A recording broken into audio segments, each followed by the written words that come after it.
Զինված ուժերում կանանց ներգրավման առնչությամբ Հայաստանում դեռ որոշ խնդիրներ են առկա։ Արձանագրեց Մարդու իրավունքների պաշտպանը, արդյունավետ պաշտպանություն եւ անվտանգություն, կանանց նշանակալի մասնակցության խթանումը Հայաստանի զինված ուժերում եւ դրանից դուրս թեմայով միջազգային համաժողովին։ Մեր արձանագրած հիմնական խնդիրը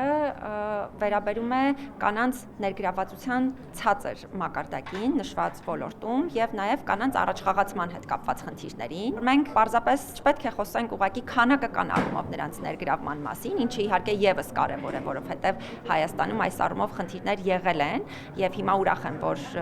հնդածս այդ խնդիրները կարգավորման փուլում են նաեւ, բայց նաեւ շատ կարեւոր է, որպեսզի կանայք ունենան պատշաճ առաջխաղացման հնարավորություններ եւ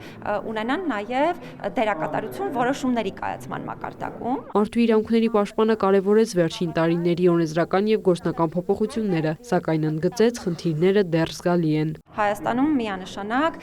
իրավիճակը դեռևս շարունակում է զարգացման կարիք ունենալ, որովհետև մենք կարելի է ասել, որ գրեթե չունենք կանայք այս ոլորտում, հատկապես զինված ուժերում, որոշումների կայացման մակարդակում ներգրավված եւ իրապես առանցքային է, որպեսզի մենք այս ուղղությամբ պատշաճ քայլեր ձեռնարկենք եւ կարողանանք ի վերջո հասնել կանանց հավասար մասնակցությանը, այդ թվում նշված ոլորտի որոշումների կայացման գործընթացներում։ Հայաստանի համար կանանց ներգրավումը անվտանգության համակարգում, մասնավորապես զինված ուժերում, չի համարվում միայն խորհրդանշական քայլ, այլ հանդիսանում է ռազմավարական անհրաժեշտություն, նշեց անվտանգության խորհրդի քարտուղար Արմեն Գրիգորյանը, ընդգծելով չնայած զգալի առնչընթացին կանայք դեռևս մնում են փոքրամասնություն պաշտպանության եւ անվտանգության ոլորտում, հատկապես ղեկավար պաշտոններում։ Կանանց դերակատարությունը խթանելու եւ ավելի ընդգրկուն հնարավորություն ստեղծելու նպատակով Հայաստանի կառավարությունը հետևողական քայլեր է ձեռնարկում։ Դրա կարևոր օրինակներից է կանանց կամավոր 6-ամսյա ժամկետային զինվորական ծառայության զորակոչելը,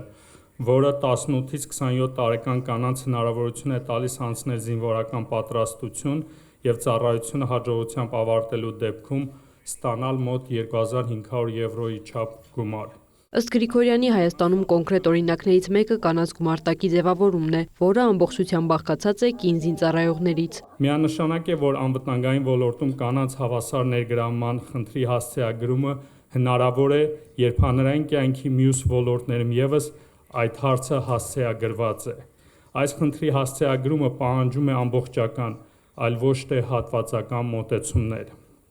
Գործադիր ազգային ժողովը,